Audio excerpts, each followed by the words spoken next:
Police সদস্যদের উপরে হামলা বাড়ছে। কয়েকদিন আগে একটা খবর আমাদের মনে হয় চোখে পড়েছে যে চাঁদাবাজি থামাতে গিয়ে রীতিমতো একজন অতিরিক্ত পুলিশ সুপার হামলার শিকার হয়েছেন। সেটার ভিডিও আমাদের সামনে এসছে।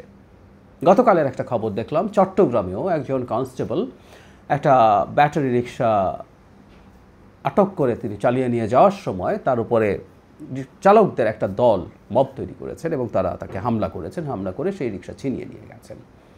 আগের ঘটনাটা ঘটেছিল নরসিংদীতে, যেখানে রাস্তায় চাঁদাবাজি হচ্ছিল। সেই চাঁদাবাজির জন্য দুজনকে আটক করা হয়েছিল। সেখানে সেই অতিরিক্ত পুলিশ সুপারের উপরে ভালো রকম হামলা হয়েছে এবং তার সাথে অন্য পুলিশ সদস্য যারা ছিলেন তাদের উপরেও হয়েছে।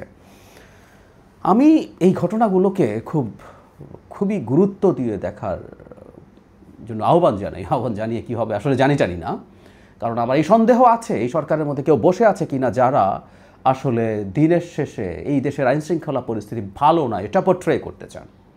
সামনে একটা নির্বাচন আছে। আমরা খেয়াল করি যে রাস্তার চাঁদাবাজরা যদি পুলিশের একজন পদস্থ কর্মকর্তা এবং সাথে তার সহকর্মীদেরকে পিটিয়ে আটকদেরকে ছাড়িয়ে নিয়ে যেতে পারেন এবং সেই তার সাহস তাকত দেখাতে পারেন যে আমি পুলিশকে পেটাতে পারি, তো তাহলে সামনে যখন নির্বাচনের অবস্থা আসবে, যখন একটা হাই স্টেক গেমে সবাই নামবে যে এই রাষ্ট্রের ক্ষমতায় কারা যাবে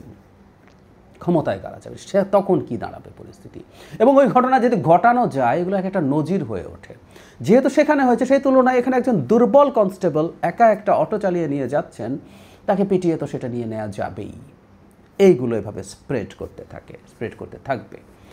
আমি 5 আগস্টের পর এক সপ্তাহের মধ্যেই সম্ভবত প্রচণ্ড গালি খেয়েছিলাম। আমার মনে আছে আমি পুলিশ সদস্যদের উপরে যে অন্যায় তার পরবর্তীতে ক্রমাগত হয়েছে, তাদেরকে হামলা করার প্রবণতা, তারা ফিরে আসতে চাইলেও সেটা করতে না দেয়া, তারা ভীত সন্ত্রস্ত অবস্থায় থাকে, সেটার বিরুদ্ধে সেটার থেকে বেরিয়ে আসার আহ্বান জানিয়েছিলাম। আমাদের দেশের এই পুলিশ বাহিনী শেখ হাসিনার লাঠিয়ালে পরিণত হয়েছিলেন। শেখ হাসিনার ক্ষমতাকে দীর্ঘায়িত করতে তারা সাহায্য করেছেন, কোনো সন্দেহ নাই। কিন্তু 5 আগস্টের পরবর্তী সময় থেকে আমাদের আসলে এই বাহিনীটাকে গড়ে উঠতে দিতে হবে। আমরা তো পুলিশ বাহিনী চাই, আমাদের পুলিশ বাহিনী লাগবে, বা সারা পৃথিবীতে পুলিশ বাহিনী ছাড়া কেউ চলতে পারে না। সুতরাং সেই বাহিনীটার মনোবল যত দ্রুত আসতে দেয়া যায় সেটা আমাদের জন্য মঙ্গল। পুলিশ বাহিনীকে দিয়ে যদি আমরা জেনুইন কাজ করাতে চাই, জনগণের কল্যাণে কাজ করাতে চাই, পুলিশিং বলতে জেনুইনলি যা বোঝায় সেটা যদি করাতে চাই, তাতেও তো তার সেই রকম সক্ষমতা লাগবে, তার মনোবল লাগবে। মনোবল ম্যাটার্স। কিন্তু যখন এই ঘটনাগুলো রাস্তায় পেটি ক্রিমিনালরা এসব করে বেড়াতে পারে, তখন সেটা খুব ভয়ঙ্কর ব্যাপার। নরসিংদীতে যে ঘটনা ঘটেছে, এই চাঁদাবাজি বিএনপির লোকজন করছে রিপোর্টে দেখা গেল, এবং এখানে তারা নাকি ইজারা নিয়েছেন, তাই তারা টোল আনবেন। পরবর্তীতে দেখা গেছে ইজারা নিলেও সেটা আসলে কিছু স্ট্যান্ডে হতে পারে, রাস্তায় হতে পারে না। তো এদের হাতে যদি মার খেতে থাকেন এবং তারা যদি সব করে বেড়াতে থাকেন, আমি নিশ্চিত নই বিএনপির লোকজন এটা করেছে কিনা, কারণ তাদের একজন বক্তব্য দিয়েছেন যে তারা যেহেতু ইজারা নিয়েছেন, টাকা না তুললে তারা কিভাবে টাকা দেবেন ইত্যাদি। তো এই ব্যাপারগুলো তো আসলে বিএনপিকেও খেয়াল করতে হবে। পুলিশ পেটানো বিভৎস এবং গর্হিত একটা অপরাধ। আমরা ভবিষ্যতের বাংলাদেশে পুলিশ সহি বা সাধু হয়ে যাবেন আমি তা মনে করি না। পুলিশের মধ্যেও অন্যায় দুর্নীতি করেছে, আমরা জানি। এখনও প্রচুর 2 নম্বরই আছে। এই যে ভুয়া মামলা বাণিজ্য হচ্ছে, তার সাথে পুলিশের একটা বিরাট অংশ জড়িত, আমরা তাও জানি। কিন্তু তারপরও পুলিশকে তার দায়িত্ব পালনে এই রকম আক্রমণ করা যাবে না।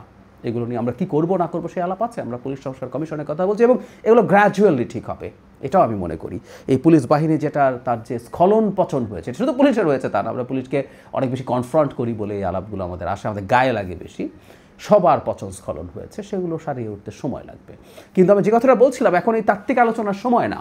এখন সামনে একটা নির্বাচনকে সামনে রেখে সরকারের খুবই টাফ অবস্থান নেওয়া দরকার এবং পুলিশকে সেই মনোবল দেওয়া দরকার যে তুমি আইন প্রয়োগ করার জন্য যে পরিমাণ শক্তি ন্যায্য মনে করো সেটা প্রয়োগ করো।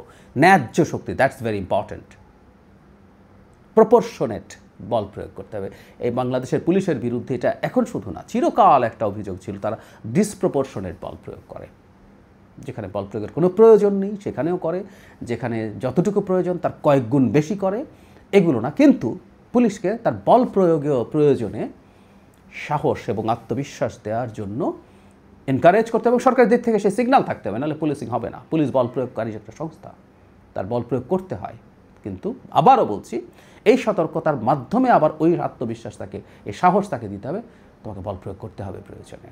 এবং এগুলো খুব দ্রুত যদি সরকার না করে, যারা এই ঘটনাগুলো ঘটিয়েছে তাদেরকে বিচারের আওতায় যদি নিয়ে না আসে এবং ভবিষ্যতে এই ধরনের পরিস্থিতিতে পুলিশ যাতে তারকে রক্ষা করার মতো পদক্ষেপ নিতে পারে, সেই ব্যবস্থা যদি না করা হয়, এই নির্বাচনে কি হবে এই প্রশ্নগুলো তুলবে। কিছু লোকজন বসে আছে তোলার জন্য। এজন্যই বলছে সরকারের মধ্যে কি কেউ আছেন যারা এই পরিস্থিতি দেখাতে চান, যাতে লজিকলি কেউ বলতে পারেন যে চাঁদাবাজের মার খায় যে পুলিশ, সেই পুলিশ কিভাবে নির্বাচন করবে। রিক্সা চালকরা গিয়ে পিটিয়ে দিয়ে আসতে পারে যে পুলিশকে, সেই পুলিশ কীভাবে পলিটিক্যাল ক্যাডারদের সামনে নির্বাচনী পরিবেশ ঠিক রাখবে, এসব আলাপ তুলবে। এখন এই প্রশ্ন আসতেই পারে, আসছে, যেসব তোলার জন্যই সরকারের ভেতরে বসে বসে স্বরাষ্ট্র মন্ত্রণালয়ের লোকজন এসব করছে কিনা।